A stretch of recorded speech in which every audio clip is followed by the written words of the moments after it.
agroecología, que sucede mucho en Brasil, sucede mucho en los países tropicales, que ya se habla bastante más de agrofloresta y agricultura sintrópica, y en Argentina como que todavía no levanta llamado, no aparece en las formaciones, no aparece en las tecnicaturas de agroecología, y es una forma fundamental de comprender la naturaleza, ¿no? Entonces un poquito va por allá lo que teníamos ganas de compartir ahí con Mati, que no sé si anda por ahí presente. Está con Hola, el... hola, estoy por acá. Voy a activar ahí el video. ¿Cómo andan? Hola. Hola, hola.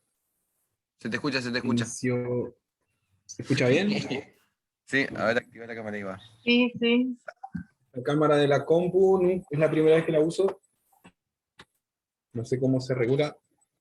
Me pongo un poquito más para este costado. ¿Se ve bien? Yo me veo un poco raro. Es Pero normal. bueno. Me veo como ensanchado así. Hacen- Bueno, Bueno, con él. ¿cómo andan, chicos? Venía escuchando todo, sí, sí, estoy acá. Acá apoyando ahí. Bueno, me presento un poco, yo soy Matías Bertone, miembro también del equipo de Seres Recolectores, como estaba contando, bueno, Agus, nuestro trabajo. Por una cuestión territorial, participo de una cooperativa, digamos, en el Soberbio, que es Monte Nativa, y bueno, acá estamos aplicando, digamos, los sistemas que estamos viendo junto con Agus, llevando un registro y bueno, tratando de compartir y difundir y entendiendo, bueno, la sintropía como una forma clave para entender los procesos ecosistémicos que acontecen, digamos, y cómo aplicarlos en sistemas productivos, ¿no? Que creo que es lo que vamos a estar charlando hoy un poquito. Mm, buenísimo. En- y bueno, yo soy Agustín, no me presenté, me presento. También formo parte del equipo de Ceres. Estoy viviendo acá en Misiones hace un año. Mañana cumplimos un año de que nos mudamos y que empezamos un proyecto acá con mi familia y con varios amigos, una chacra cerca de Puerto Iguazú para implementar una escuela de agrofloresta y también una ecoaldea y bueno, todos los proyectos que tienen que ver con el buen vivir asentados acá a 40 kilómetros de las cataratas. Mati está en el Soberbio, está a 60 kilómetros de los Altos del Moconá, en la provincia de Misiones. Y bueno, con Ceres venimos realizando, bueno, yo vengo viajando hace bastante por Latinoamérica, por varios países, 16 países, conociendo movimientos centros de permacultura y todo eso, y hace 4 años más o menos que conocí la agrofloresta, y 3 años y medio, y empecé a enfocarme muchísimo más hacia lo que es la agrofloresta, a estudiar en Brasil, en Ecuador, en Costa Rica, a ir a los principales centros. Y cuando vuelvo a Misiones en el 2018, 2019, noto que había muy poca información sobre lo que es la agrofloresta, tanto a nivel provincial como a nivel nacional, y que ya estaba tan normalizado en el vocabulario agroecólogo orgánico de lo que es Brasil. Así que ahí nace la idea de Ceres como para poder compartir lo que es la agrofloresta. Bueno, también se comparte lo que es permacultura y todo eso, pero la idea es que es como un proyecto educativo y al mismo tiempo una consultora para productores, una consultora de servicios ecosistémicos para biodiversificar y para equilibrar agroecosistemas a través de la agrofloresta. Bueno, acá Abril se sumó también, bienvenida, y vamos a empezar ahí quizá por el principio básico y fundamental de lo que es la agrofloresta, ¿les parece? La agricultura sintrópica, para entender un poquito. Voy a compartir pantalla.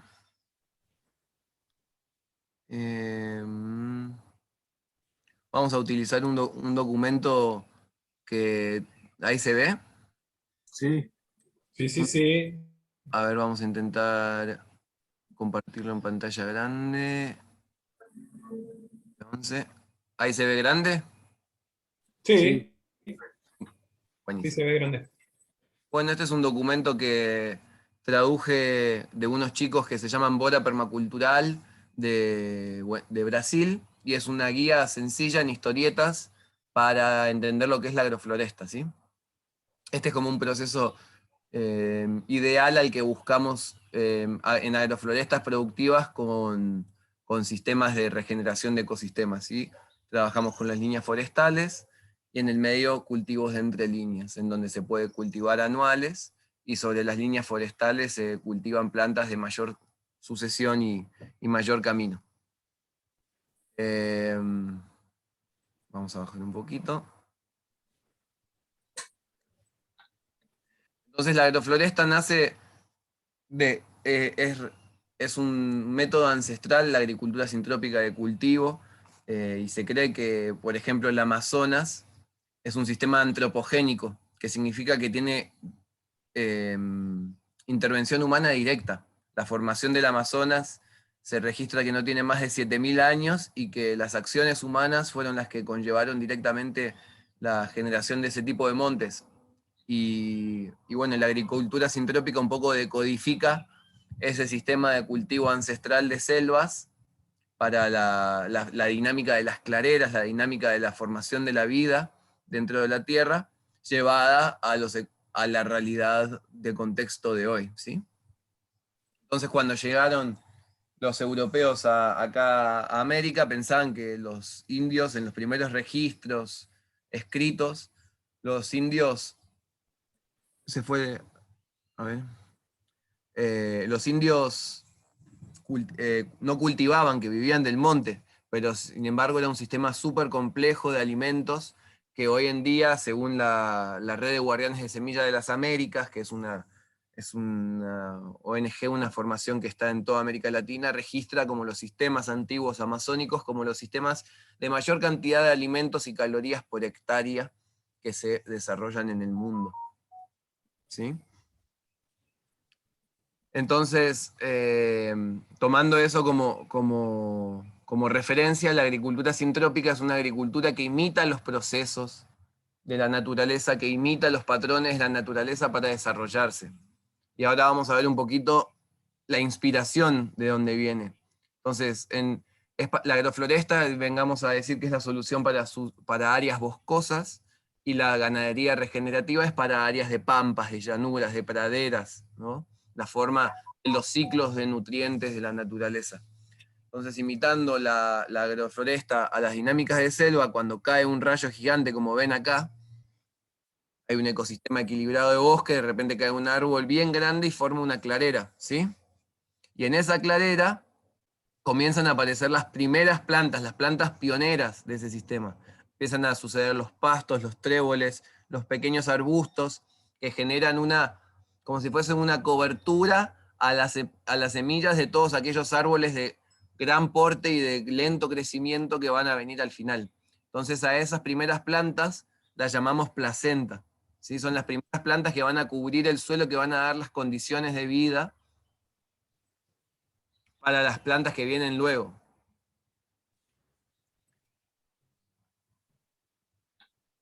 Entonces, en la agrofloresta, acá, como dicen los cuadritos, tratamos de replicar y optimizar esos procesos naturales para producir alimento y mejorar el ambiente, ¿sí?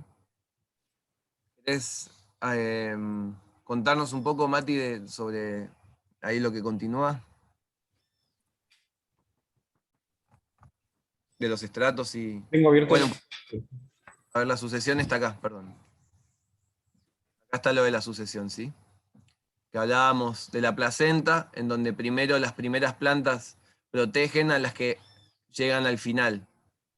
Es decir, estos mangos, estos palmitos, estos ingás, todas estas plantas de sistemas maduros son protegidas por las plantas primeras que salen, por las primeras plantas que son tanto productivas como de un ecosistema.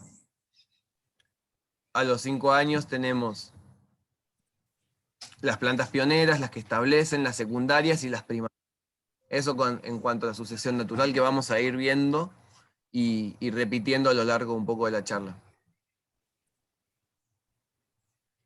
Son 3 principios fundamentales que nosotros vemos de actitud en la agrofloresta. Uno es esta sucesión natural, significa trabajar con plantas de todos los ciclos, acompañándose desde el principio, y el otro es el segundo es la estratificación. ¿Querés contarnos un poco de la estratificación, Mati? Bien, bien. Así como vemos, digamos, en los bosques, y como decía al principio Agus, en las distintas regiones, digamos, del hemisferio, digamos, tenemos distintos bosques naturales, ¿no? Acá en nuestra región y también en donde surge, digamos, con más fuerza este tipo de cultivo, que es en Brasil, tenemos una capacidad de fotosíntesis y de densidad vegetal muy fuerte, y parece ser que como queda más en evidencia, digamos, y más necesario el hecho de trabajar de esta forma por la resiliencia que genera, ¿no? Entonces, ¿no? Tenemos, bueno, como se ve ahí en el gráfico que nos muestra Agus, está el estrato bajo, el del medio, el alto y el emergente, ¿no? Hay clasificaciones un poco más específicas, intermedias de estos estratos, donde se puede ganar un poco más fino, pero en sí tenemos plantas emergentes, que son las que necesitan el 100% de la luz. Después vienen las de estrato alto, que usan un 80 aproximadamente. Después el medio y el bajo, que ya con un 20% de luz pueden desarrollar sus procesos, digamos, básicos, que son, digamos, la germinación, la vegetación, la fructificación, y después el cuarto que vamos a ir viendo, que es su decaimiento. Pueden desarrollarse, digamos, en ese contexto de su estrato, digamos, de forma plena. Eh, bueno, esa misma estratificación la vamos viendo en distintos niveles, ¿no? La vemos en el contexto del bosque y también, digamos, en lo que es lo que llamaba Agustín, digamos, de placenta, que es la primer capa de plantas, digamos, que está preparando el suelo para que las plantas más exigentes, como árboles, como araucarias y demás, tengan unas condiciones buenas para germinar, digamos. En lo que respecta, digamos, el emergente, como decíamos, a lo que refiere principalmente es a la necesidad de luz que necesita la planta, ¿no? No en sí al tamaño. Por ejemplo, digamos, tenemos plantas que se clasifican como emergente, digamos, que sería el maíz, ahí lo vemos en el, en el cuadrito. Después una mandioca que puede llegar a tener un porte similar en tamaño, pero que tiene un requerimiento de luz menor, por eso la clasificamos como, como un estrato más bajo. Esta información, digamos, es la que nos sirve a la hora de diseñar los ecosistemas agrícolas con los que vamos a trabajar. Tratamos de hacer una selección, digamos, en cuanto al estrato y a la sucesión, que es lo que vamos a hablar luego, de, de cada planta para poder ubicar un grupo, digamos, de plantas que cumplan con las distintas características para llenar todo ese ecosistema de plantas cumpliendo sus funciones. Y las de estrato emergente, digamos, están cuidando de los estratos más bajos, así como los estratos más bajos están generando una condición de cobertura vegetal, de micorrizas, de procesos biológicos, para que todas las plantas puedan desarrollarse de un modo eficiente, natural, y como sucede, digamos, en un bosque, donde si bien aparecen las hormigas o distintos insectos, digamos, reguladores, nunca vemos que se pierde el equilibrio, digamos, en el sistema. No así en una monocultura o en lo que es la agricultura tradicional, o de monocultura, sea orgánica o no. Vemos que tenemos que estar lidiando mucho más con este tipo de cuestiones. Y la respuesta, bueno, vemos que en la agricultura sintrópica, esta comunión de plantas, cómo ellas se conectan entre sí, no solo desde la parte aérea, sino por sus raíces más que nada, generan, digamos, condiciones óptimas para su desarrollo, ¿no? Y cómo el nivel de producción, como decía Agus, por metro cuadrado, al estar diversificado, aumenta en un 200 o 500% al tener una gran variedad de, de cosechas y de producciones. Ahora, bueno, se nos corren un poco de vista, se nos corren los desafíos, ¿no? Pues tenemos que empezar a pensar cómo correlacionar y cómo ir adaptándonos a este tipo de culturas, digamos, donde hay constantemente cosechas y distintas producciones que van llegando a su término. Y bueno, en esa danza un poco estamos aprendiendo, mirando siempre con referencia a los espacios que están trabajando hace varios años, en Brasil principalmente, y, y bueno, un poco retomando a los estratos, que se me pasó algo, Agus, o... Cuando yo cambio de página, ¿ustedes ven cómo cambio o se mantiene en la misma imagen? No, va cambiando, se va Ah, moviendo. perfecto. O sea, Ahora ahí estamos se viendo ven los... las principales ventajas de los apps. ¿Se ve ahí? No, Ahora no. ahora estamos viendo los estratos, digamos. Ahí Ok, se cerró. ahí cerré, perdón. Ahí vamos entonces a esa. Ahí está. Entonces, acá tenemos las principales ventajas de estos sistemas agroforestales por las cuales vamos a hablar un poquito. El aprovechamiento óptimo del espacio físico es a lo que se refería Mati con la estratificación y la combinación con la sucesión natural, que ahora vamos a ver un poco cómo organizamos las plantas para poder categorizarlas e incluirlas en un nuevo lenguaje de clasificación.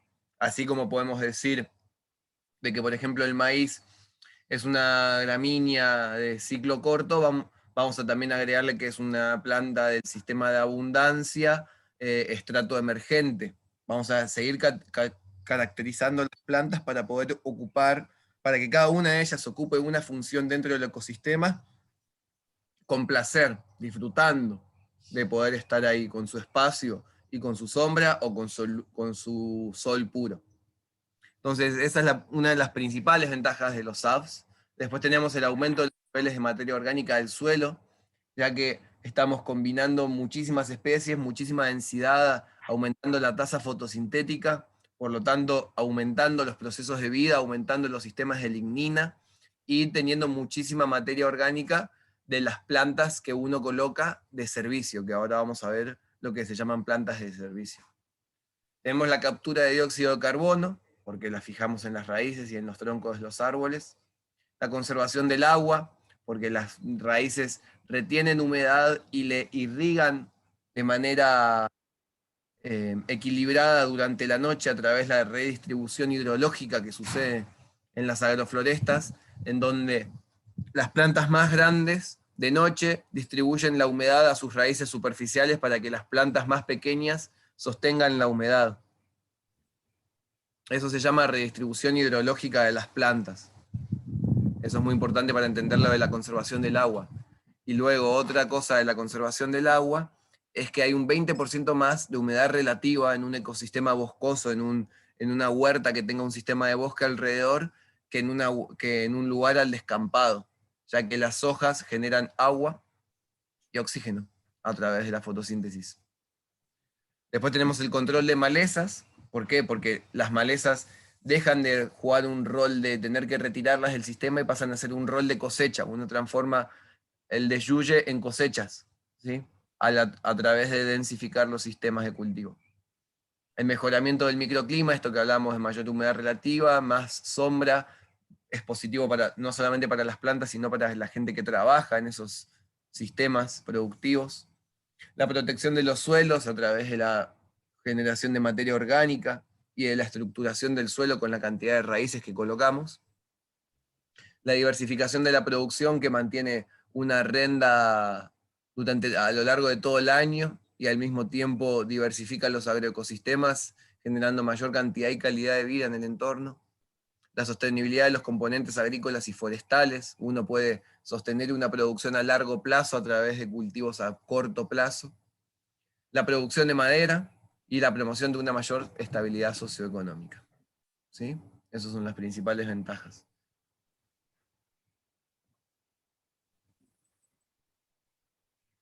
Y después, acá los principales desafíos. ¿Quieres hablar un poco de los desafíos, Mati? Dale, estaba tratando de compartir un poco en las redes. Bueno, empezamos con lo que justo nombré recién, que es la diversidad y la dificultad en la gestión. Eh, lo interesante, digamos, aparecen en general, digamos, todos estos puntos, digamos, de la agrofloresta tienen su doble filo, ¿no? Por un lado, nos propone el desafío de vincularnos, de diversificar las tareas, de entramar redes, y bueno, justamente eso, si bien es una propuesta muy interesante, nos pone en un terreno, digamos, de algunas dificultades en la gestión y de cómo empezar a hacer andar, digamos, esa máquina, que bueno, que una vez que agarra movimiento, tiene ya una inercia propia y bueno, nos permite disfrutar de ese beneficio, de ese esfuerzo, digamos. Eh, en la agrofloresta, digamos, nos vemos casi obligados a tener que combinar cuestiones, digamos, agrícolas, sociales, económicas, tener buenas alianzas con viveros, manejar bien los tiempos, digamos, para que todo se coordine de una forma exacta, digamos, y efectiva, eh, lo cual, digamos, nos propone un desafío con muchas riquezas, digamos, si logramos atravesarlo, pero hay que encararlo como tal, digamos, hay que estar dispuesto, digamos, a estar prestos, digamos, para todo lo que involucra estar coordinando con distintas áreas, algunas ajenas. Por ejemplo, nosotros desde nuestra producción tratamos de coordinar con un vivero que nos prepare los plantines con antelación, y a su vez, digamos, con personas capacitadas en el área audiovisual, por ejemplo, para poder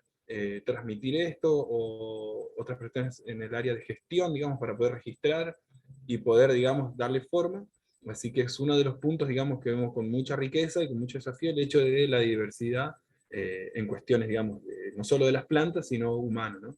La disponibilidad de insumos, en general, tenemos, digamos, esa situación de tener que empezar a trillar el camino, que después se puede seguir recorriendo con facilidad, con más facilidad, pero hay que armar un camino, por ejemplo, en el hecho, no sé, de conseguir, nos van a escuchar hablar mucho de la cobertura, de la necesidad que, de acercar, digamos, esa cobertura al terreno o plantarla.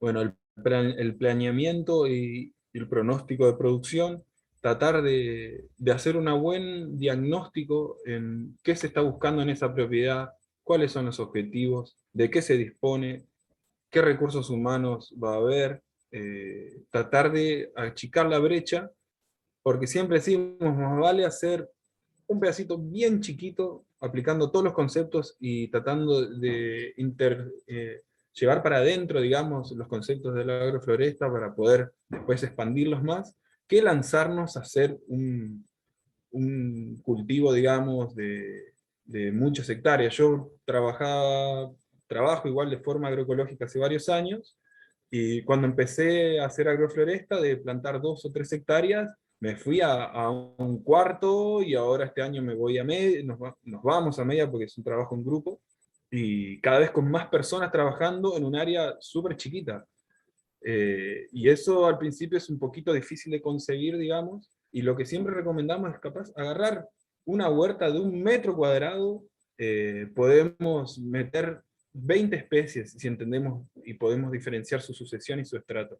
Parece loco al principio, pero es así. Con Agus hablamos de que, no sé si me podés recordar, el promedio de especies que hay por metro cuadrado en una selva o en un monte es de 25. 26, 25, 26 26. por ahí. Ese es el promedio natural, digamos. Tenemos ese tope, podemos capaz superarlo, digamos, pero es un promedio. Así que es recomendable trabajar por lo menos con 10 o 15, y eso ya genera un montón de, digamos, cada semilla tiene su cuidado, su forma de plantar, hay que almacenarla, digamos, y tenerla disponible. Bueno, el acceso al mercado, que es, digamos, uno de los factores que nos van a dar sustento en nuestra producción. Tenemos las culturas que nos permiten, digamos, una comercialización a corto plazo, que pueden ser las hortalizas. En general se usan sistemas, digamos, donde las hortalizas empiezan a pagar los costos del sistema para después recibir los beneficios de las culturas a largo plazo, con los maderables, o como pueden ser los frutales, o la yerba en la zona de emisión.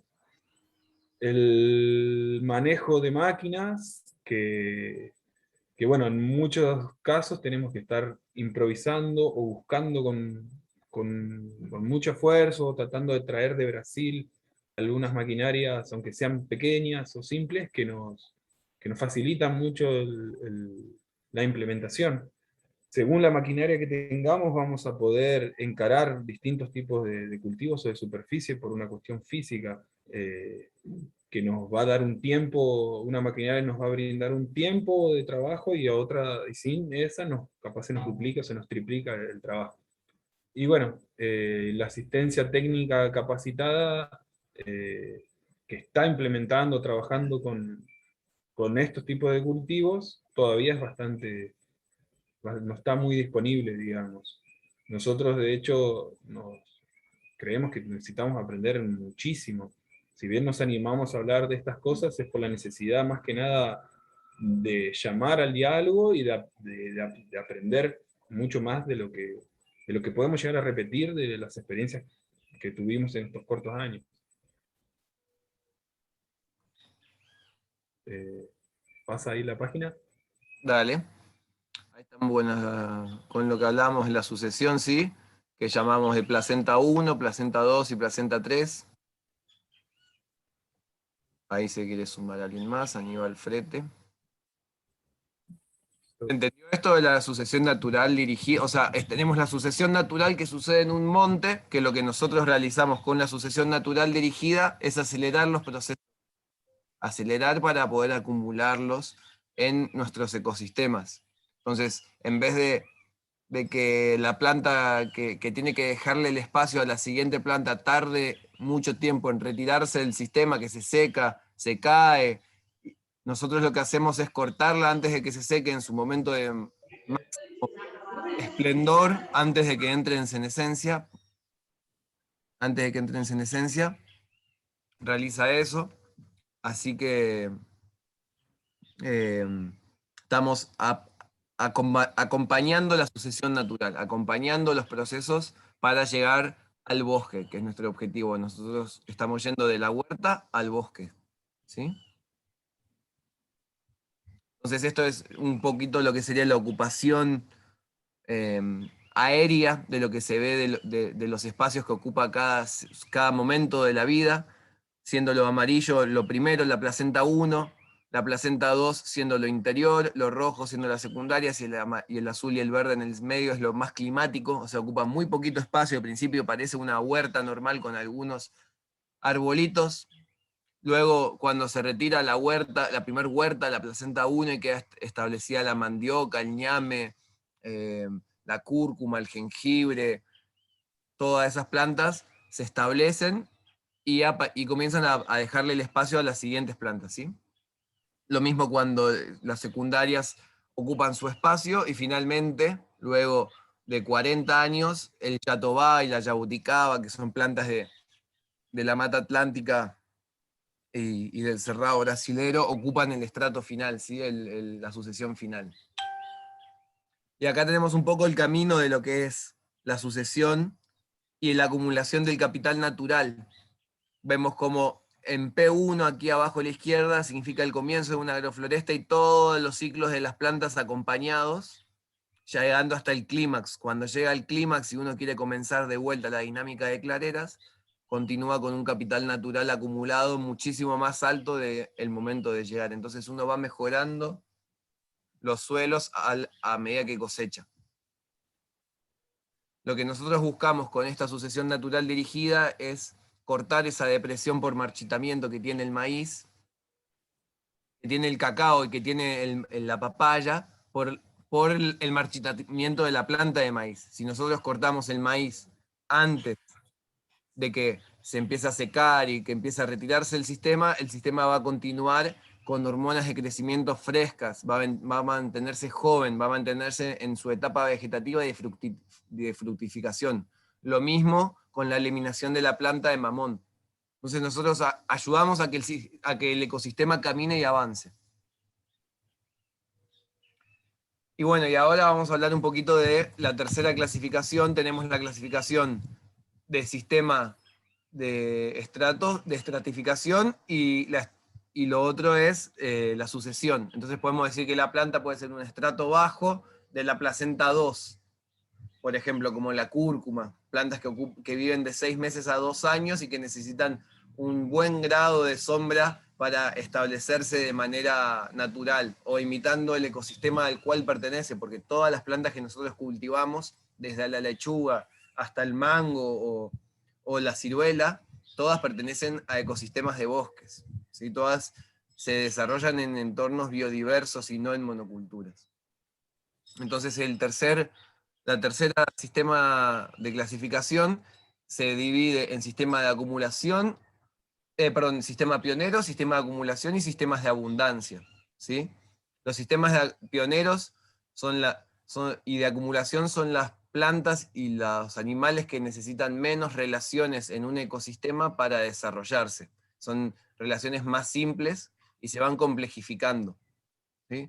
Entonces podemos ver que los sistemas de acumulación pertenecen los pequeños bichos, las hormigas, las arañas, las ranas, los pajaritos, los roedores, y en ese camino se va generando más abundancia y más cantidad de vida acumulada en el espacio para que nosotros aparezcamos al final de la cadena trófica y de complejificación de relaciones de vida en este planeta. Sin todo lo otro, nosotros no podríamos existir, sin que existan todas las otras relaciones que hacen posible la vida del humano acá. Entonces, tenemos 3 sistemas, Agus, ¿sí? Agus, ¿me das el ok en el vivo del Instagram? Así lo salimos también por Dale, ahí. ahí estamos. Dale. Perdón. Entonces estamos en el momento de clasificar las plantas por su exigencia de nutrientes y exigencia de relaciones. Entonces, por ejemplo, una planta como la chilca o la paja brava es una planta del sistema pionero que necesita pocas relaciones desarrolladas. ¿Qué tal? ¿Hace interferencia ahí? ¿Se escucha alguna interferencia? Sí, se escucha algo medio Sí, raro. sí, quizás si silencia el micrófono, Mati, pues. A ver. Ahí le bajé la frecuencia, perfecto. ¿Cómo vienen los que están escuchando? ¿Está todo bien? ¿Tienen alguna duda de lo que venimos hablando? No, duda no, muy interesante. Después comentarios quizá. Veo que Aníbal Frete compartió una imagen y hay un montón de gente sentada. ¿Esa gente nos está escuchando? ¡Wow! Genial.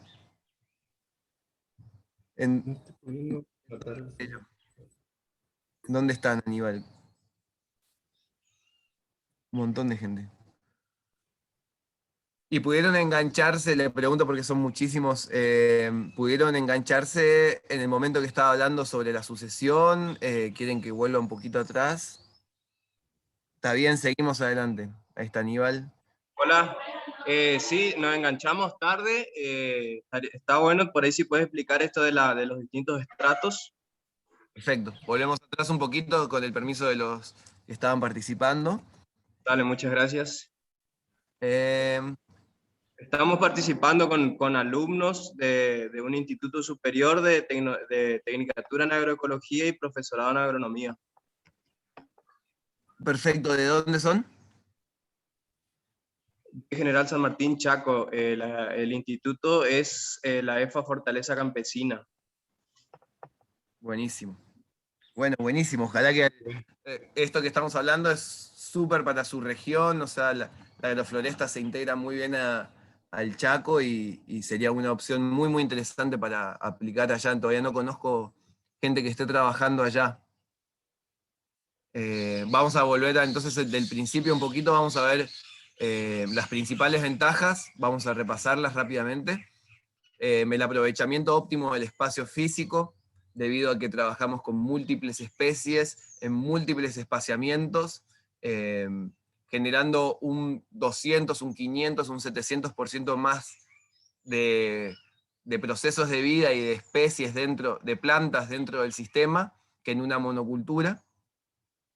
Esta, digamos, la principal ventaja hace referencia a la diferencia con los sistemas de monocultura, ¿no? No hace referencia a lo que es la agricultura orgánica, sino entre trabajar con sistemas agroforestales sucesionales y trabajar con las monoculturas, que pueden ser orgánicas.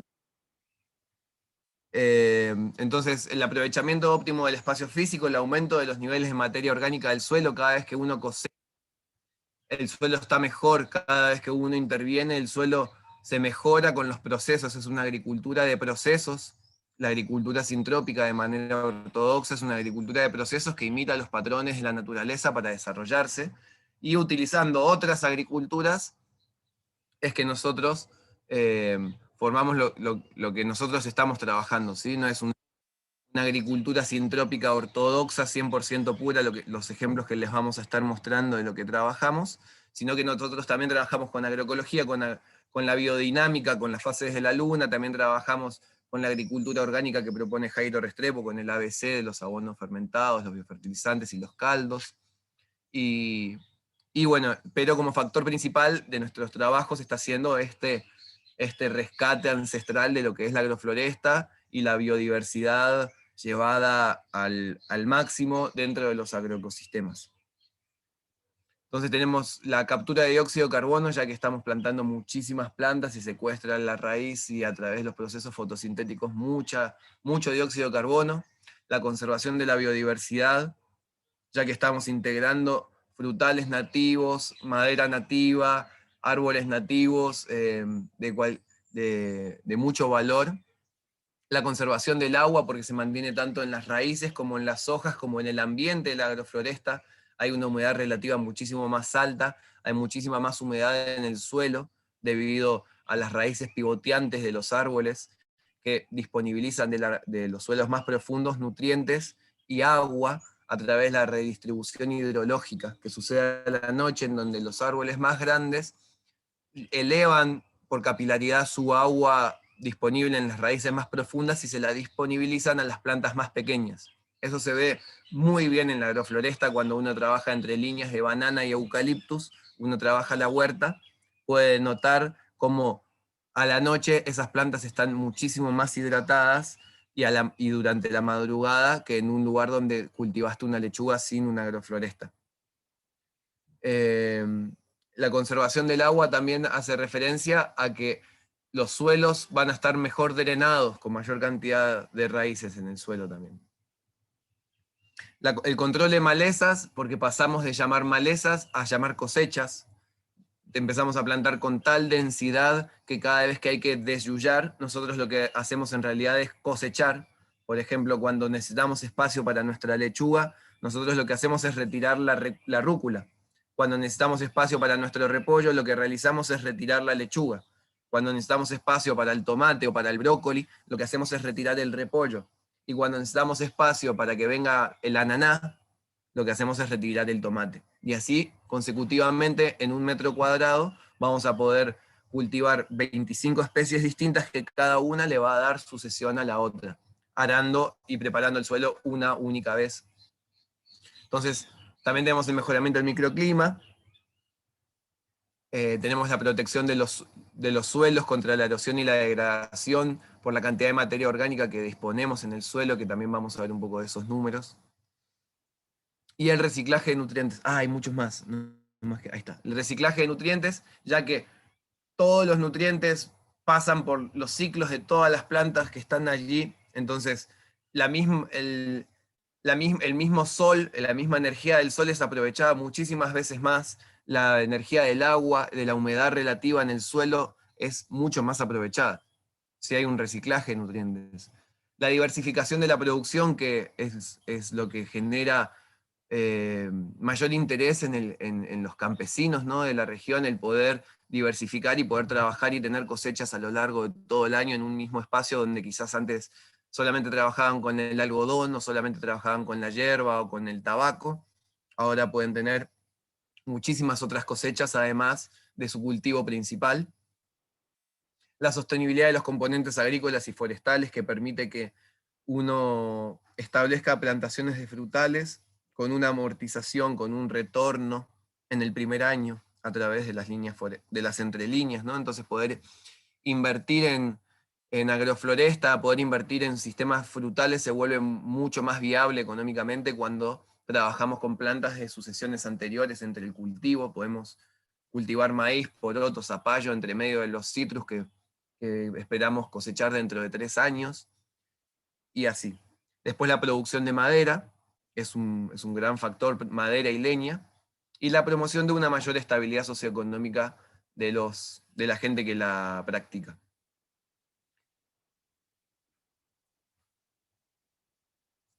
Los principales desafíos que tenemos en la agrofloresta, en los sistemas agroforestales por ahora en Argentina, es la diversidad y la dificultad de la gestión hace que sea mucho más difícil poder calcular el retorno, poder calcular el rendimiento, poder calcular los costos, pero no tenemos duda de que es muchísimo más abundante que un sistema simple de monocultura. Es difícil, pero no es imposible. Nosotros ahora les vamos a compartir un par de planillas de los esquemas económicos, productivos que estamos realizando desde Ceres, para que se den una idea de la complejidad, porque, por ejemplo, plantar una hectárea de maíz puede valer 5.000, 10.000, 15.000 pesos a un productor, y una hectárea de agrofloresta puede valer 1.000.000 de pesos a un productor, implementarla. Pero lo importante es que nosotros estamos buscando poder tener un retorno a largo plazo. Es para lugares en donde también arraiga al campesino a la chacra. ¿Qué pasa en los lugares donde siempre hay huerta o rozados? De un año para otro el campesino dejó de trabajar y eso se transforma en un lugar que es una capoeira, un lugar que parece que está abandonado, que no hay interacción humana. En cambio, la agrofloresta permite, a través de ciclos más lentos, un establecimiento, un arraigo cultural y territorial que mejora mucho la calidad de vida del campesino, ¿sí? Entonces no es imposible, pero sí es bastante difícil llevar una gestión de lo que vamos a estar cultivando en la agrofloresta. La disponibilidad de insumos, desde el primer insumo que nosotros hablamos, que utilizamos en la agrofloresta, es el conocimiento. Somos muy pocos los que también estamos dando asistencia técnica capacitada y que también nos consideramos estudiantes de todo lo que es esta agrofloresta. Estamos recién comenzando con Matías, hace menos de 4 años que trabajamos en sistemas agroforestales y hay muchísimo por explorar en cuanto al conocimiento, pero este insumos hace principalmente referencia también a plantines forestales, a la disponibilidad de semillas agroforestales, de cómo conseguir las semillas nativas para poder trabajar con semillas o de plantines.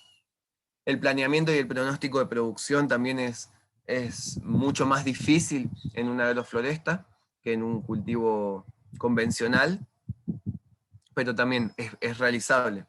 El acceso al mercado es también uno de los principales desafíos que estamos teniendo, ya que es mucho más difícil establecerse en varios mercados que en uno solo. Por ejemplo, si yo produzco en una agrofloresta banana, mamón, ananá y yerba mate, que es un poco el sistema que estamos pronosticando para los cultivos que estamos realizando con Matías, también como la palta, como el mango, como la yaca, frutas tropicales, es más difícil la comercialización y la diversificación de la comercialización, pero es un camino que estamos dispuestos a realizar porque nos va a poder permitir, como les dije, cosechar durante todo el año.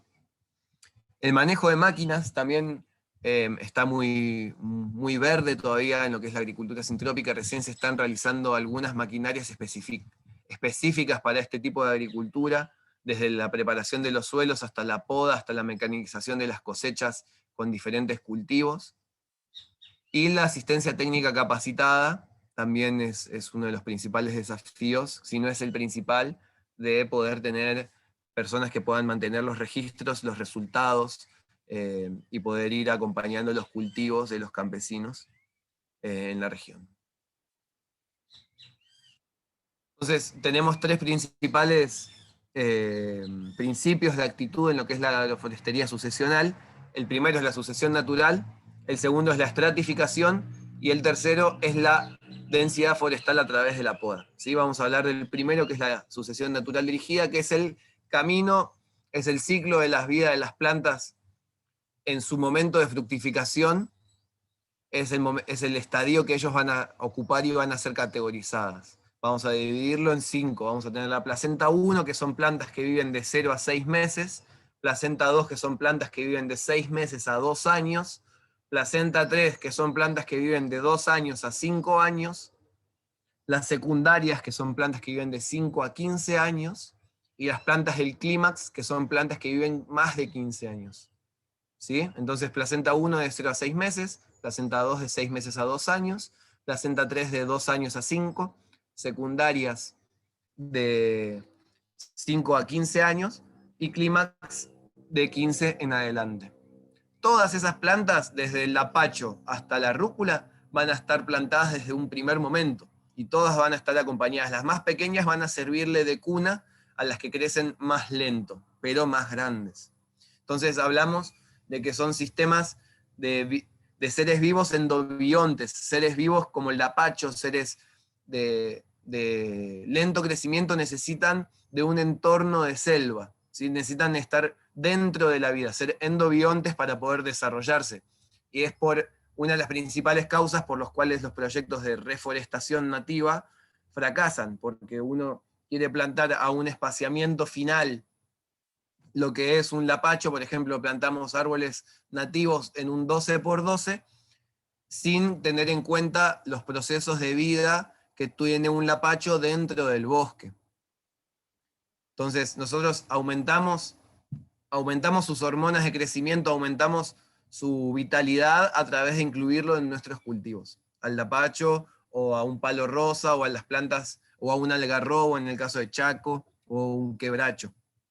Entonces aprovechamos ese lento crecimiento en medio de nuestros cultivos, por ejemplo, de berenjena, de mandioca, de remolacha, y así vamos caminando y avanzando en lo que nosotros llamamos la sucesión. Nosotros somos los que dirigimos la sucesión natural. En la naturaleza, los mismos animales y en su conjunto generan la dirección. Nosotros en las agroflorestas, que son antropogénicas, es decir, que tienen relación directa con el humano, nosotros somos los que dirigimos y marcamos los tiempos evolutivos en nuestro ecosistema. Entonces, si nosotros planeamos la agrofloresta para que a los 2 años ya esté establecido un cultivo de banana con ananá y mamón, entonces nosotros tenemos que retirar las plantas que quizá fueron establecidas para producir el primer año, pero que ahora están en marchitas, están sin fuerza. Entonces vamos a verlo con un ejemplo muy claro. Acá, por ejemplo, con el maíz, la papaya y el cacao. Esto es un ejemplo de unos amigos de México, en donde muestra cómo la planta de maíz, luego de ser cosechada, entra en un proceso de marchitamiento, ¿sí? Entra en un proceso de hormonas de vejez y de retirarse del sistema, y eso genera una depresión en el sistema. Lo que nosotros necesitamos hacer es cortar el maíz antes de que genere esa depresión en el sistema. Lo mismo el mamón o la papaya.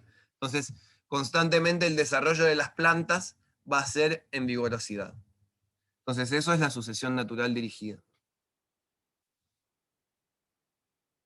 La estratificación habla de la demanda de luz que tiene cada planta dentro del sistema. Entonces nosotros estamos categorizando las plantas para luego darles una función dentro de un ecosistema, que es lo que imitamos de la naturaleza. En la naturaleza todos los seres vivos que forman parte de un ecosistema cumplen una función y vienen preparadas con todas las herramientas necesarias para cumplir su función, movidos a través del placer interno, de formar parte de eso, de formar parte de ese ser vivo del que forman parte. Entonces, lo que vamos a clasificar, ya tenemos la clasificación de la sucesión, es decir, un maíz es placenta 1, una palta es una planta secundaria o climática, una planta como la chira, que es la que tengo acá al lado, es una planta de placenta 2. Entonces vamos a ir categorizando cada planta en cuanto a su ciclo, a su tiempo de vida. La segunda clasificación va a ser la de estratificación, que es la demanda de luz que tiene cada planta, y la demanda de sombra también que tiene cada planta para poder desarrollarse cómodamente. Lo vemos muy claro en el bosque, en donde las plantas que sobresalen por el techo del bosque del dosel las llamamos emergentes. Esas plantas necesitan luz todo el día en todas sus hojas y sobresalen del techo. Ellas van a ocupar de ese 100% de sol, de luz que tenemos en un plano, ellas van a ocupar un 10-15% de esa luz y van a permitir pasar el 85-90% del resto de luz. ¿Se entiende ese concepto? Van a permitir pasar un 90% de la primera luz. Luego de ese 90%, el estrato alto va a capturar un 40%. De ese porcentaje que queda de luz, el estrato medio va a captar un 60% y permitiendo entrar al estrato bajo la energía restante. Nosotros tenemos que equilibrar la entrada de luz para que todas las plantas reciban luz.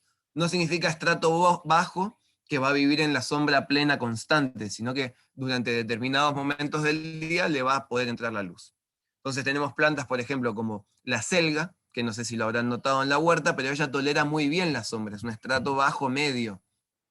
Tolera muy bien, en cambio un maíz a media sombra no da fruta, entonces es una planta emergente.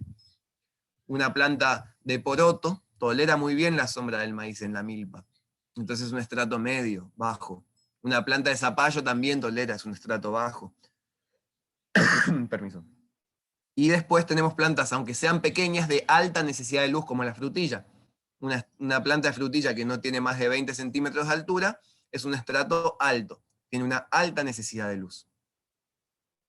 ¿Sí? Entonces, generando la unión entre lo que es la estratificación y la sucesión, llegamos a estos cuadros, que después les voy a estar compartiendo. ¿Se ve el cuadro? Entonces tenemos plantas de diferentes estratos, estrato medio, bajo, y alto y emergente, y los diferentes ciclos de vida, ¿sí? 45 días, 90 días, 100 días, 6 meses. Y después tenemos muchos más cuadros también con árboles. Este es solamente un ejemplo. ¿Sí? Entonces, a partir de esto vamos a poder generar nuestros croquis de cultivo, los espaciamientos que vamos a darle a las plantas. Entonces, hablamos también de la resiliencia que tiene un ecosistema para darle la tercera categoría a las plantas. Según su nivel de resiliencia, según su ecosistema, es el tipo de sistema en el que está integrado. Vamos a hablar de sistemas pioneros, sistemas de acumulación y sistemas de abundancia. Por ejemplo, un cactus es de un sistema pionero, de climas donde se necesitan pocas relaciones para desarrollarse la vida. Lugares secos, áridos, fríos, se relacionan con esto. Y ahí va aumentando de 1 a 10 el nivel de resiliencia que tiene un ecosistema hasta llegar 10 a los bosques maduros de selva amazónica. ¿Sí? Clima tropical sin estación seca. Entonces, por ejemplo, una planta de maíz es una planta del sistema de abundancia, ya requiere ciertos minerales, cierta abundancia en el suelo, cierta abundancia en la lluvia para poder desarrollarse. Una planta de fumo bravo o alguna planta nativa más resistente como el espinillo es de un nivel de resiliencia pionera. Ellas van a establecer las condiciones para que nosotros lleguemos a poder cultivar las plantas de abundancia. Entonces, con ese concepto, para el otro lado está. Con ese concepto vamos a poder clasificar los sistemas de pionero, acumulación y abundancia, y vamos a poder ir por el lado derecho de la sintropía ortodoxa, que son puros procesos, es decir, plantar plantas pioneras para después cortar, abonar y generar un sistema de acumulación para luego cortar y abonar para generar un sistema de abundancia, o podemos utilizar los abonos y los insumos acompañando este sistema. Por ejemplo, queremos establecer un sistema agroforestal en Chaco, en donde el suelo quizás ha sido desmontado hace muchos años y es muy pobre. Quizás no podemos empezar a cultivar plantas exigentes, sí podemos empezar a cultivar plantas nativas fuertes que vayan generando las condiciones para después poder retirar y mejorar el suelo, que son procesos, eso es un proceso, va a demandar más tiempo, o podemos entrar con abonos, insumos, riego, para acelerar nuestro proceso hacia la abundancia, hacia sistemas de huerta, hacia sistemas de frutales. Esa es la principal diferencia, ¿no?, entre lo que es la agricultura orgánica y la agricultura sintrópica. La agricultura sintrópica es procesos, es utilizar los recursos y los procesos de vida para aumentar la capacidad de vida, y la agricultura orgánica es una agricultura de insumos. Entonces, siguiendo con la explicación, vamos a ir a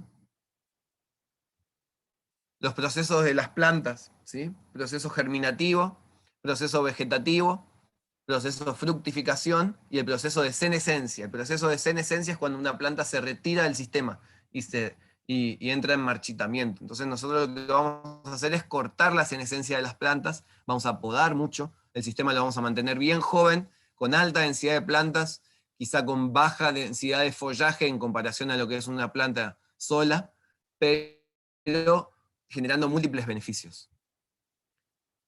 Entonces vamos a hablar de la densidad vegetal y las podas. Lo que vamos a estar realizando es, vamos a estar plantando el abono, vamos a estar plantando la sombra, la cobertura, las hormonas de crecimiento, los ciclos de vida en todas las fronteras, maximizando la fotosíntesis y cortando la senescencia.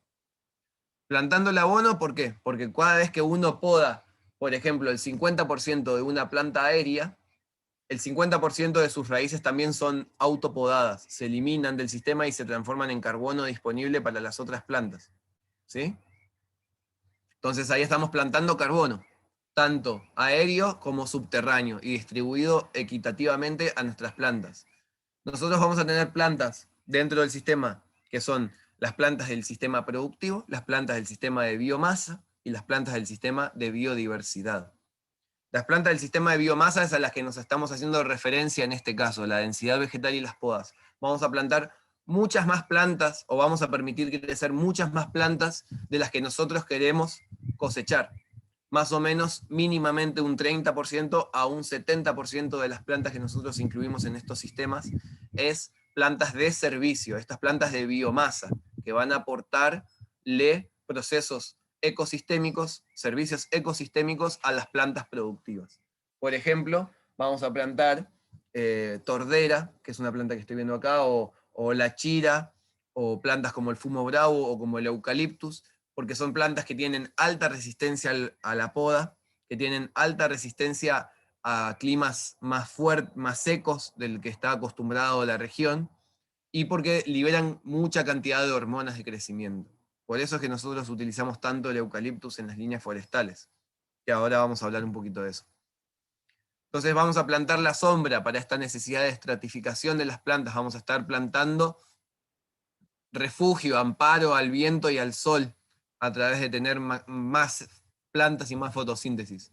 Vamos a estar plantando la cobertura porque al mismo tiempo que podamos y la parte subterránea se transforma en abono, la parte aérea se transforma en cobertura, en lo que llamamos mulch, tanto en forma de ramas, como en forma de troncos, como en forma de hojas, flores y frutas se puede utilizar para la cobertura. Después vamos a estar plantando las hormonas de crecimiento, que las hormonas de crecimiento están unidas a las micorrizas, están unidas a las raíces de las plantas, que cuando esta planta es podada, todas esas hormonas y todos esos hongos que estaban viviendo pegados a la raíz por polaridad, se liberan y se encuentran disponibles y se sujetan nuevamente a las raíces de las plantas que nosotros consideramos productivas. Entonces, ¿qué sucede? Cuando yo tengo un eucaliptus y cuando tengo un frutal al lado, por ejemplo, un citrus al lado del eucaliptus, y yo podo este eucaliptus o lo corto, esta planta se está viendo sumamente beneficiada, está teniendo una fertilización hormonal, que la fertilización hormonal no se la da ningún otro tipo de sustrato, salvo el cultivo de micorrizas que se hace, pero ningún abono genera hormonas, y las hormonas es el principal motor de crecimiento de los bosques. No es el abono, que sí cumple un rol fundamental, pero el principal motor del Amazonas, por ejemplo, el Amazonas tiene 10 centímetros de suelo fértil y luego es una masa sin nutrientes.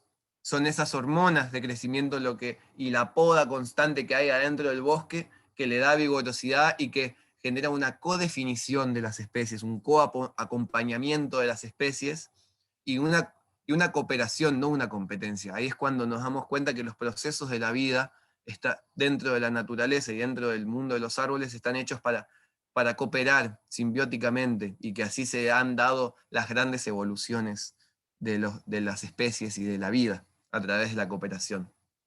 Entonces nosotros lo que vamos a hacer es dirigir esa cooperación. Vamos a decir, esta planta que tiene una alta resistencia de poda, la vamos a podar, vamos a generar materia orgánica, vamos a generar cobertura, vamos a generar hormonas de crecimiento para mi otra planta.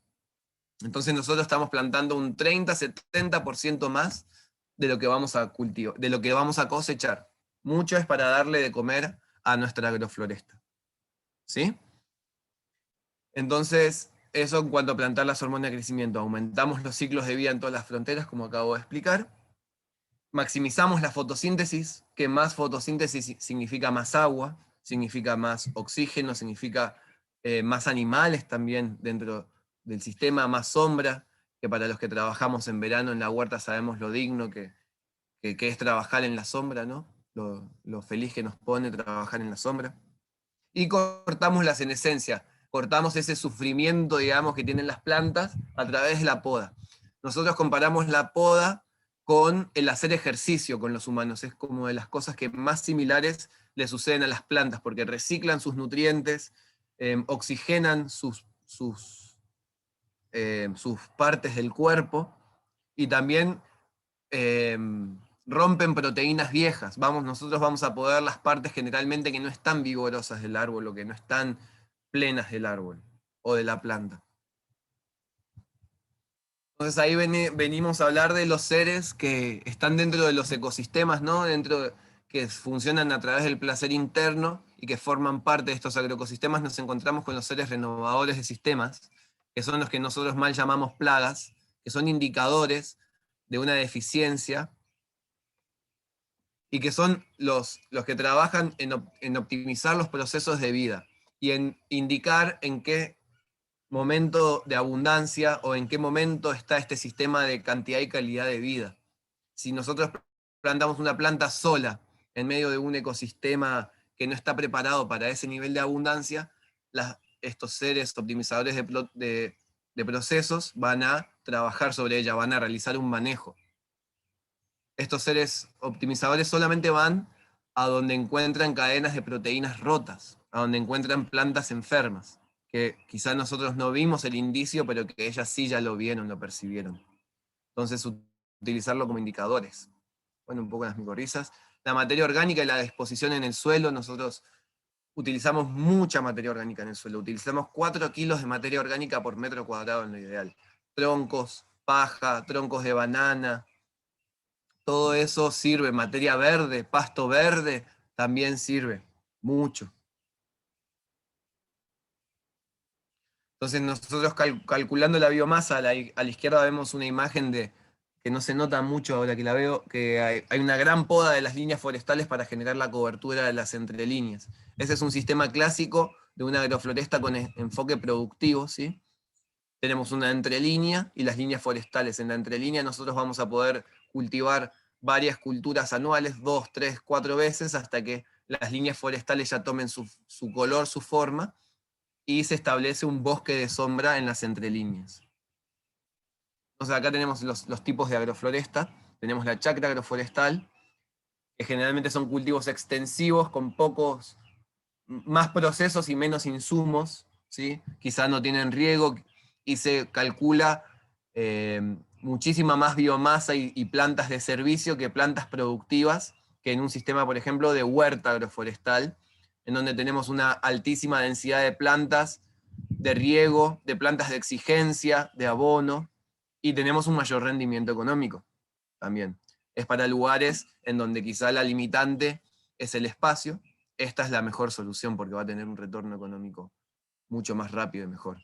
Y las plantas también forestales van a estar beneficiadas porque van a tener riego y van a tener todos los procesos que uno le da al cuidado de una huerta. También tenemos el alley cropping, que son sistemas de líneas forestales a más de 20 metros para poder, como cortina de viento para los cultivos. El sistema Taungyá, que es el sistema antiguo de agrofloresta, de derribada de monte, plantar plantas de todas las sucesiones y cuando ya el monte vuelve a regenerarse, ocupar otro espacio, cuestión que no es una realidad para más del 95% de los agricultores y para el 99% de la humanidad, porque tenemos que hoy en día trabajar la agrofloresta para regenerar ecosistemas y no tanto para suplantar ecosistemas que ya se están regenerando bastante solos. Digamos que es positiva nuestra intervención, nos vemos involucrados como seres inteligentes a este ecosistema, pero estamos con una misión anterior a involucrarnos de esa manera con el monte.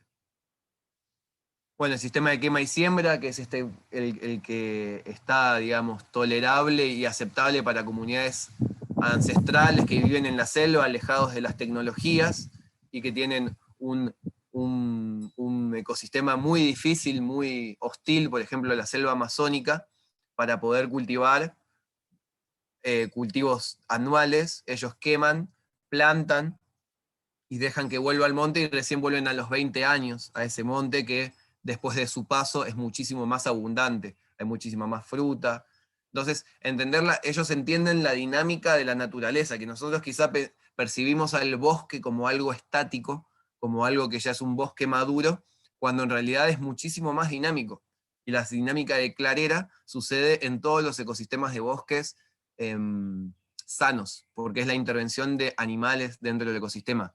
Es un gran problema que estamos teniendo en las reservas a nivel mundial, es el poco tránsito que se genera de animales de mediano porte por la caza, y después de animales como nosotros, de gran porte y de gran responsabilidad, por nuestro desconocimiento de cómo interactuar con las reservas.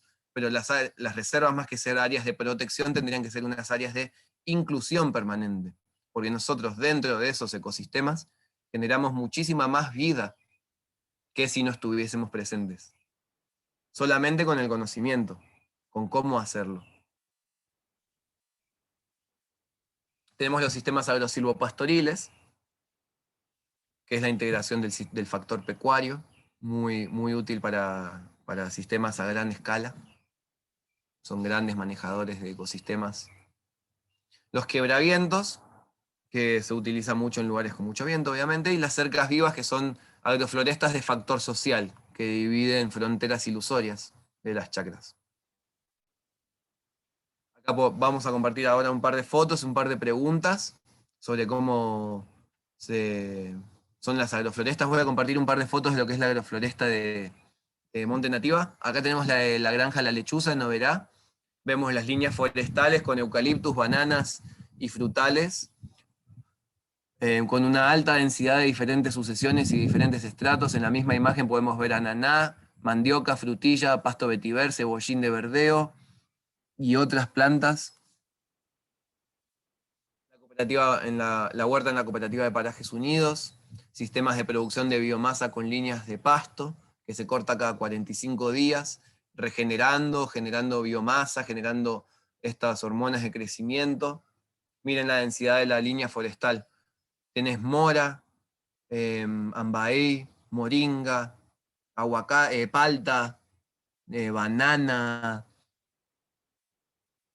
bueno, muchísimas especies. Acá veo un loro negro, muchas especies, mucha densidad en las líneas forestales. Y este es un ejemplo de establecimiento de un sistema de agrofloresta en mediana escala sobre un cultivo de pastura, ¿sí? Se corta el pasto, se subsolan las líneas forestales, se coloca la materia orgánica en la línea forestal y se planta únicamente en la línea forestal, teniendo cortes de pastos cada 45 días. Generando así un cultivo con enfoque en las líneas forestales con un alto nivel de servicios ecosistémicos por parte de la naturaleza, ¿sí? Los pastos generando la misma barrera contra los pastos, al ser cortado y colocado en las líneas forestales, ¿sí? ¿Ven ese? Maximizando fotosíntesis, maximizando producción, maximizando procesos. Ahí tenemos algunas fotos de sistemas más maduros.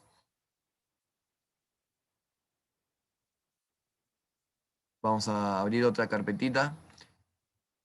Acá podemos ver a la izquierda un sistema maduro de agrofloresta con foco en café, en Brasil.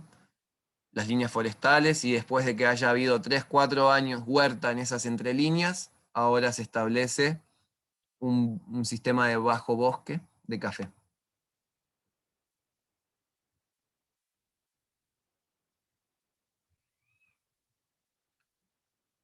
Mati, ¿querés compartir algo sobre lo que venimos hablando? Estás en mute. Perdón, ahí está. Nada, ¿con qué vamos a continuar ahora? Vamos a mostrar un par de fotos de allá de, de- del curso. Vamos a abrir un poco el espacio a preguntas. Esto fue un pantallazo general. Nos quedan 10 minutos. Vamos a abrir el espacio a preguntas. Y sí, podemos ver preguntas y ejemplos concretos de sucesiones y estratificación, digamos. Ujú, perfecto. No sé qué nos quedó pendiente. Creo que se habló un poquito Uf, de todo ya. ¿qué no nos Bueno, quedó te lo pendiente? vas. No, pero los principios de actitud, digamos, las principales herramientas, digamos, para abordar eh, en lo que se puede charlar en una hora, creo que viene muy bien. Seguramente después tenemos que profundizar en muchísimas cosas más, pero bueno, no sé con qué seguimos con preguntas por el tiempo. ¿Qué pensás? Sigamos con preguntas. Nosotros ahí en la página de Seres Recolectores les vamos a dejar ahí unos links para muchísimas carpetas de estudio. Nuestro principal rescate es que nosotros tenemos que incluir todo esto en la facultad, en las escuelas de agroecología, en todos los espacios de agroecología del país. Nos está hablando de esto y queremos que se hable, que se estudie, que se experimente, que nos cuenten cómo les está yendo y que podamos formar una red de agrofloresta también, porque es importante para el rescate de las semillas, el rescate de los conocimientos y de las experiencias que podemos nosotros traer también de Brasil. Recomendamos mucho ir a estudiar a Brasil, ahora que se abrieron las fronteras. Allá hay muchísimo conocimiento. Acá Aníbal levantó la mano, vamos a escuchar ahí. Buenas, bueno Agustín, hablo un poco fuerte así, me escuchan los estudiantes también. Muy clara tu exposición, la verdad que esto de la agricultura sintrópica es algo que lo queremos incluir en nuestros contenidos, así como decía anteriormente, y bueno, nos surgían algunas preguntas. Vos hablaste de 25 especies que pueden ser cultivadas dentro de 1 metro cuadrado. Lo que te quería preguntar era qué superficie promedio más o menos están manejando ustedes con cada agricultor. ¿Con cada? En cada emprendimiento, en cada parcela sería. Eh, en sí, digamos, estamos llevando una dinámica de que capaz vieron, digamos, nuestro trabajo de cursos o capacitaciones, que son encuentros en donde combinamos, digamos, la parte del aula, pero en general son momentos y espacios en donde se inicia una agrofloresta. En general son espacios chicos, pueden ser, no sé, 200 metros cuadrados, como para empezar, y generamos, digamos, ese encuentro donde se simula y se hace, de hecho, una consultoría, se toma en cuenta, digamos, todos estos factores, digamos, que estábamos hablando al principio, de cuál es el sueño de la persona que quiere plantar, cuáles son los objetivos, qué enfoque le va a dar, cuál es seguramente siempre hay, por ejemplo, en nuestro caso, nuestro enfoque, nuestra planta, nuestra producción principal es el jengibre y la cúrcuma. Entonces, un poco rodea todo en base a la sucesión y la estratificación de esa planta para que ninguna le compita en el tiempo y en el espacio, digamos, que se va a desarrollar esa producción, ¿no? Después, todo lo que orbita en un estrato superior, inferior, cuanto más nosotros podamos ocupar esos espacios, más se va a beneficiar, digamos, la producción que queremos darle foco, ¿no? Pero si sabemos que un repollo es de una placenta 1, digamos, de un estrato medio alto, vamos a tratar de que no haya muchas plantas que le compitan y de poder generar, digamos, la mayor cantidad, como decía, de plantas que acompañen, digamos, el desarrollo ecosistémico de esa planta. Por eso hablábamos bastante no tanto de insumos, sino de procesos y de cómo acelerar esos procesos, de estar siempre pendiente de que cuando la planta se empieza a querer retirar, ¿no? Como los movimientos de las plantas son mucho más lentos que nosotros, que caminamos, movemos, hacemos y deshacemos, anticiparnos a ese periodo de decaimiento, cortando, digamos, la senescencia para que el sistema siempre vaya en una escalonada de mayor fotosíntesis, de mayor generación de hormonas, que mantenerlo siempre joven, digamos. Por eso en Las cuanto a la Así. ¿Cómo? No, digo que estaba preguntando de las áreas acá, Aníbal, sobre cuál es el área total que estamos manejando en los diferentes módulos que ya estábamos estableciendo ahora nosotros. Tenemos, por ejemplo, el área de monte nativa, que ahora está en 1/4 de hectárea y se está ampliando a media hectárea. Tenemos la agrofloresta en Candelaria, que tiene 40 por 40, en Ecochacra Tambor tiene 40 por 40. Estamos primero experimentando en áreas pequeñas porque nos dimos cuenta a través de un proyecto también acá en Puerto Libertad que hicimos 2 hectáreas, que se nos fue de las manos y no pudimos mantener esa densidad, mantener esa biodiversidad a través de la cantidad de mano de obra, de los insumos que se necesitan. Estamos haciendo cálculos que para hacer 1 hectárea de agrofloresta de huerta, el costo es mayor que 1.000.000 de pesos. Cuando hacer una cultura de maíz tiene costos menores a 20.000, 30.000 pesos. Entonces, por ejemplo, el área que estamos haciendo ahora en Acahuapi es de 40 por 80, 3.200 metros cuadrados. Y lo que está bueno también es, si uno tiene un área de 1 hectárea, por ejemplo, en la chacra, es no hacer toda el área junta, sino parcelarla en 6, por ejemplo. ¿Para qué? Para que cuando yo ya vaya por el 6.º año o por el 3.er año, pueda seguir cultivando plantas anuales. Lo que sucede con la agrofloresta es que si nosotros tenemos un espacio limitado y hacemos todo agrofloresta, al 4.º año ya no vamos a poder plantar ni maíz, ni poroto, ni zapallo, ni huerta. Vamos a tener un sistema de bosque hiperproductivo con mucho menos requerimiento de mano de obra que lo que es una huerta agroforestal, pero no vamos a tener ese espacio. Nosotros estamos calculando, por ejemplo, en 1 hectárea de huerta agroforestal ya establecida, puedes llegar a tener 4 personas por hectárea trabajando todos los días, y cuando tenés un sistema de bosques maduro, puede ser una persona manejando 3 o 4 hectáreas. Esos son estudios de gente que viene trabajando hace 15 años en agrofloresta. Nosotros no llegamos a realizar esos números, pero sí nos damos cuenta de eso, que preferible empezar chiquito, experimental y mostrarlos la abundancia y lo alevoso que es trabajar con agrofloresta, mejor que cualquier otro sistema, mejor tenerlo contenido a que después el productor venga, conozca nuestra experiencia y por falta de manejo y por falta de inversión el resultado sea negativo, sea que tiene que rehacer las líneas forestales, por ejemplo.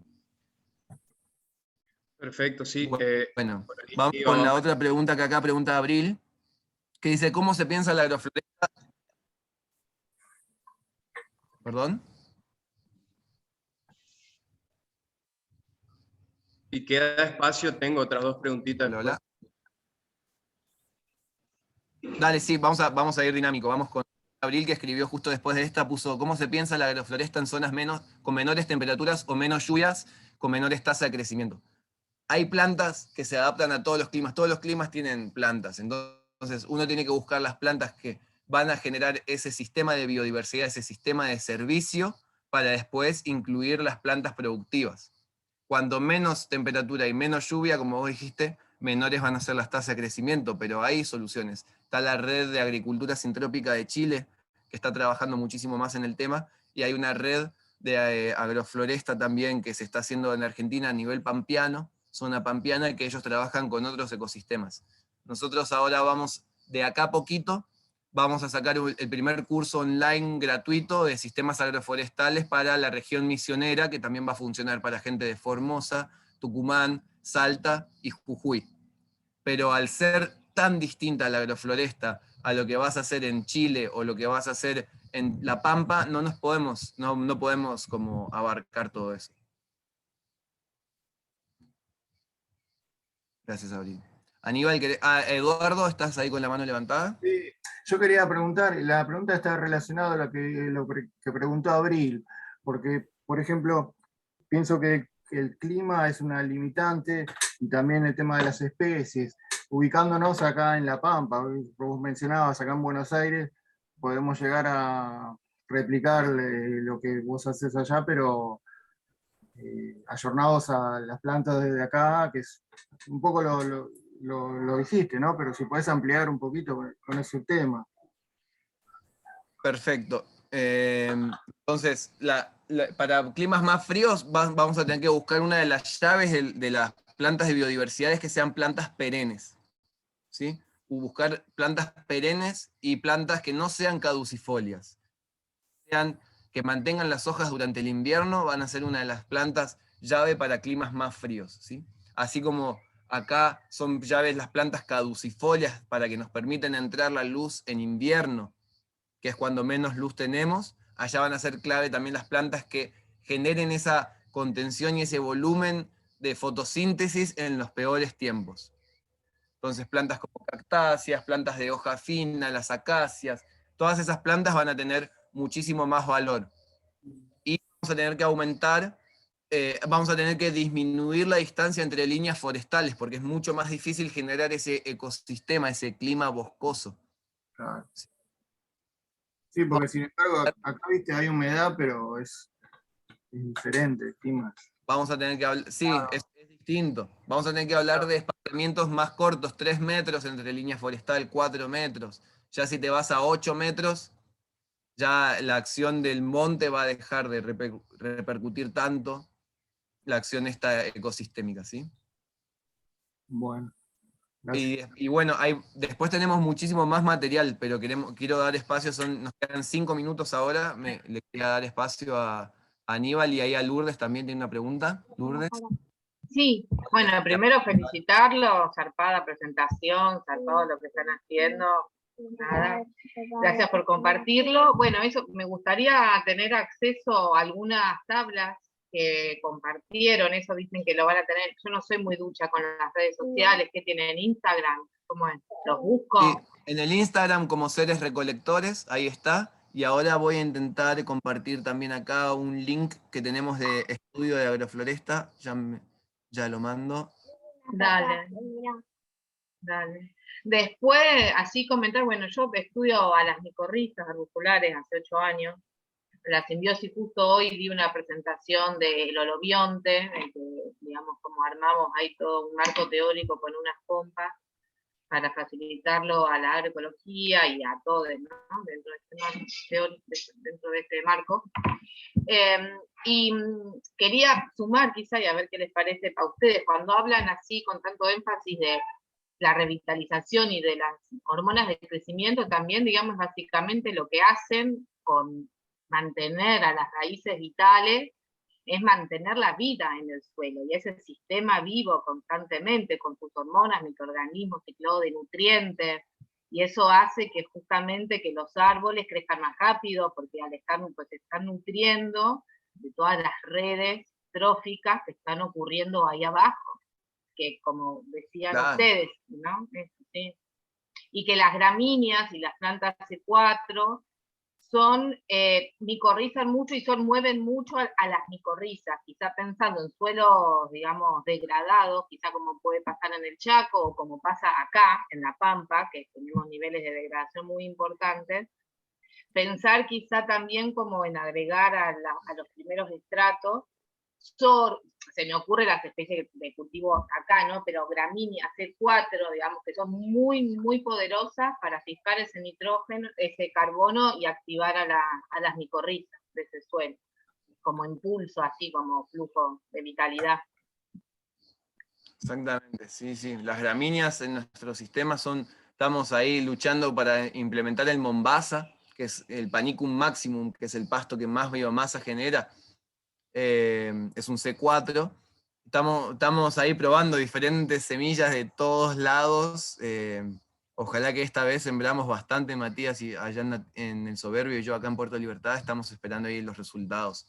Pero la acción de las gramíneas es fundamental porque aparte la velocidad con la que generan esa cobertura vegetal hace que las dos cosas sean fundamentales, tanto en su nivel de micorrizas como su nivel de cobertura. Gracias ahí por aportar. Aníbal, ¿querés hacer las 2 preguntas, esas que faltaban antes que nos corten? Ojalá que no nos corten. Dale, sí, te las hago juntas. Primero, hoy hablaron del uso de subsoladores. Quería preguntar si ponen mucho énfasis en lo que son las curvas de nivel para sembrar. Y la segunda que salía acá de los estudiantes era si se puede aplicar este sistema acá en nuestra región. Y bueno, gustosos de escucharlos y seguramente en algún momento, si se puede, los visitaremos. Más vale, sí. Tanto Sería un allá en gusto, ¿Cómo, Mati? no, que sería un gusto, que los esperamos cuando Sí, sí. quieran, y siempre estamos buscando los puntos de encuentro para fortalecernos, eh, fortalecer este conocimiento, que como ven hay muchos conceptos teóricos y hay muchas cuestiones prácticas que tenemos que seguir desandando. Por eso se invita mucho al compartir, al intercambiar. Lo de las curvas de nivel, bueno, con AU siempre decimos que por lo menos entre un 15%, digamos, de, digamos, de pendiente, no, no hace falta, digamos, intervenir cortando, digamos, el nivel, y también vemos cómo los tractores, bajando, digamos, en esa pendiente de 10-15%, trabajan mejor las entrelíneas que cortando la pendiente. Lo que sí tratamos de hacer módulos, como los módulos que trabajamos, como les dijimos, 40x20, 40x80, siguen siendo superficies chicas, no estamos hablando de nuestra situación de grandes hectáreas.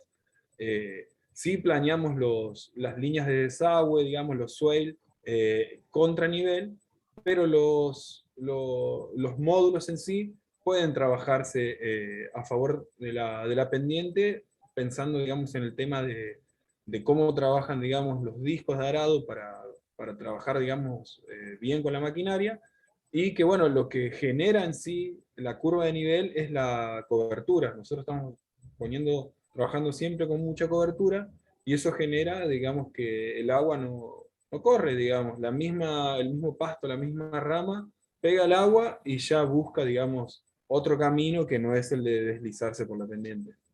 Eso En sí, para responder a la y las pregunta, raíces. y las raíces, sí, sí, sí.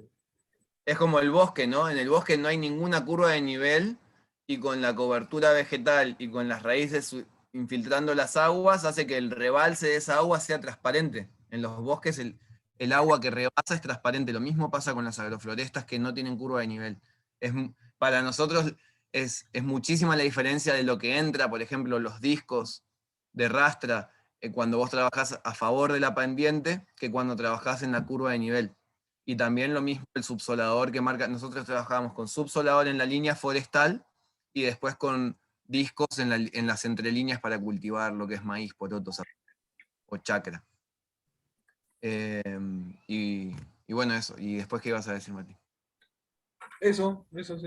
Ah, y después la aplicación de allá para realizar en Chaco, como decíamos, como es menor precipitación, tenemos que buscar plantas que sean siempre verdes. Eso es una de las grandes llaves de las plantas de servicio para regiones secas.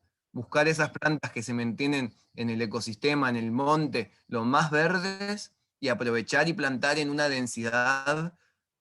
Primero probar, y siempre probar de más. Nosotros por cada espécimen final que queremos, por cada palta final que queremos en el sistema, metemos 30 semillas de palta. ¿Sí? Porque así es la codefinición de las especies en el monte. En el monte, en 10 metros cuadrados, al principio tenemos 100 algarrobos. En el segundo año tenés 15 algarrobos. En el quinto año tenés 5 algarrobos. Y en el 15º año, en esos 10 metros cuadrados, quedó un solo algarrobo. Entre todos ellos se codefinieron para que el mejor quede. Es un proceso de codefinición, no de competencia. Comparten, cooperan, y una vez que uno se retira del sistema, le deja lo mejor al otro. ¿Sí? Entonces, Acá nos están comentando en el chat, Lourdes, no sé si viste a Agus, sumo por sí, acá. sí, que ahí después vamos a contactar. Y Nos pregunta si hay red. una red de agrofloresta por esta zona. Tenemos un grupo que se llama Sintropía en Libertad, que es sobre la agrofloresta más que nada de la región misionera, que ahora también les puedo pasar el link, a ver si consigo el link de WhatsApp. Después está... Y de acá de Buenos Aires nada, ¿no? Tenemos un grupo que hay varios de Buenos Aires que le llamamos Agrofloresteros Argentina, Uruguay y Chile. Ese es otro grupo. Un principal referente de la zona pampeana podemos mencionar al compañero Augusto Coyagioia. No sé si han escuchado hablar de él. trabaja en Quinta Esencia, es ingeniero agrónomo y él también estudió en Brasil. Y bueno, y también trajo los conocimientos y los está aplicando en la zona pampeana. Tengo algunas fotos de sus trabajos también. Bueno, Pero si bueno, no pasan su la contacto, ahí red lo... agrofloresta que tenemos ahora, la más grande es la de Sintropía en Libertad, que ahí les voy a compartir el link para que se sumen en WhatsApp. Pero como les digo, somos 180 personas que participaron de los cursos de agrofloresta acá, de seres recolectores, y se habla casi siempre de nuestro clima, digamos. Ahí tengo el link. Perfecto. Y el 23 y 24 de octubre tenemos un curso en Santa Cecilia, en Candelaria, cerca de Posadas. Ahí se van a poder ir enterando de nuestros cursos y también trabajamos como consultora, ¿sí? Para productores. Estamos buscando trabajar con medianos productores de sistemas establecidos como yerba, como té, como tabaco, como citrus, para poder implementar sistemas agroforestales combinados en sistemas ya perennes establecidos.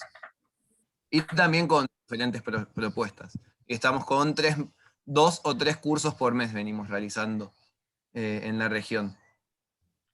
Estamos también ayudando y dando asistencia al Ministerio de Agricultura Familiar de la Nación y de provincia, porque también ellos no hay conocimiento, no se habla ni en la Facultad de Ingeniería Forestal sobre esto, no se hablan en las escuelas de agroecología, y es un concepto que ya tiene que estar adentro, sobre todo para los agricultores de nuestras regiones más boscosas, ¿no? Formosa, Jujuy, Chaco, Salta, Tucumán, Misiones, hasta Corrientes también. Disculpa, te quería consultar si hay algún texto que vos recomendés, ese manual que vos tradujiste. Ahí les mandé, fíjense, les mandé más arriba un link de Drive. Ahí en ese link de Drive, ese es un link de nuestra carpeta de estudio de agrofloresta. Hay mucho material en portugués, pero hay bastante material que ya estuvimos traduciendo. Ahí es de acceso libre, pueden descargar, imprimir, compartir, lo que quieran. Buenísimo. Gracias. Chicos, una duda, ¿por qué eucaliptus? Porque es como que acá se transformaron en los chupaguas, en Uruguay, acá. Claro, nosotros decimos que la culpa no la tiene el eucaliptus de los daños ambientales que está realizando, sino que es el humano y su forma de manejar el eucaliptus lo que genera la culpa. Es lo mismo que la vaca no tiene la culpa, es el cómo nosotros estamos manejando a las vacas para que ellas estén generando eso. Nosotros en los sistemas de agroforestales el eucaliptus se queda hasta el 6º año formando una vara de este porte, más o menos, no más grande que esto. Ya se retira con 6 metros de altura en el 6º año. Entonces lo que hizo es crear todas las condiciones. Es el primero que se fue para arriba, es el primero que dio sombras, el que dio constantemente materia orgánica, el que buscó los suelos, es el campeón en cuanto a eso. Después, otra razón es la razón económica. Nos dicen, sí, trabajen con nativos. La razón económica es que la vara de eucaliptus es una vara de madera semidura, recta, y que tiene un retorno económico considerable, también para la autoconstrucción de la casa, y por el valor de las mudas. ¿Cuánto vale una muda nativa y cuánto vale un eucaliptus? Acá en Misiones vale 8, 9, 10 pesos un eucaliptus, y una muda nativa te puede salir 200 pesos.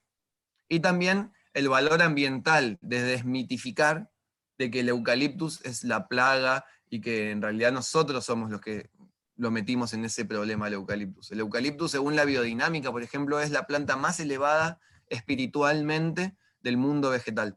¿Cómo puede ser que sea tan dañina? ¿Cómo puede Aparte ser? es medicinal. Espectacular. Usan medicinal, perdón, Eduardo. Es Sí, medicinal. en esta clasificación de sistema productivo, sistema de biomasa y sistema de biodiversidad, el eucaliptus medicinal entra dentro de la categoría de sistema productivo. ¿Por qué? Porque no tolera tan bien la poda como un Orograndis o un Catmandulensis o un Citrodora. El Globulus, que es el eucaliptus medicinal, no tolera, por ejemplo, podas en el pie. Tolera solamente podas apicales y formando su... Entonces entra más en un sistema productivo, estamos cultivando otras plantas para poder tener el beneficio del globulus. Ah, sí, porque hay muchas variedades de eucalipto. Claro, sí, hay más de 35 variedades. Acá por lo menos. ¿Y cuál es la que usás para la línea? Acá nosotros utilizamos mucho oro grande, se llama. Grande. El oro grande, sí.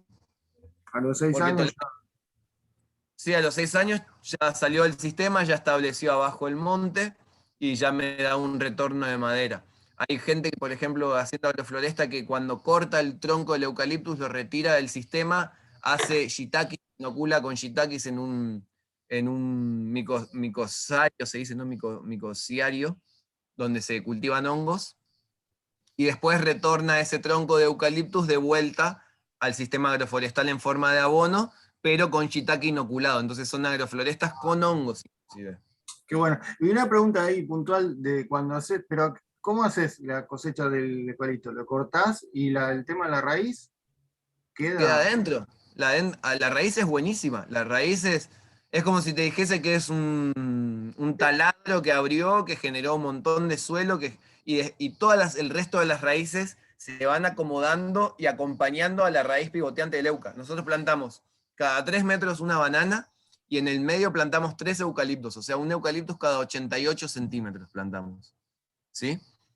Y en el medio de eso plantamos 3 nativos. Y en el medio de eso plantamos 2 ananá. Y en el medio de eso plantamos cúrcuma, ñame, mandioca, maíz, rúcula, lechuga. Todo eso sucede en la línea forestal.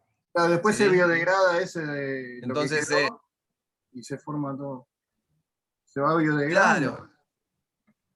Ahí nos están pidiendo que cortemos la presentación. Muchas gracias al moderador por dejarnos un ratito más para poder compartir respuestas y preguntas.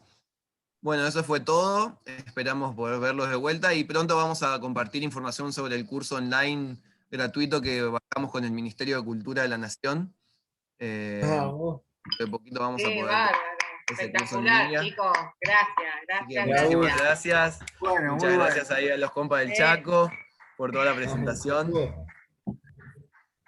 Gracias a todos. Muchas gracias. Hasta luego. Seguimos en contacto.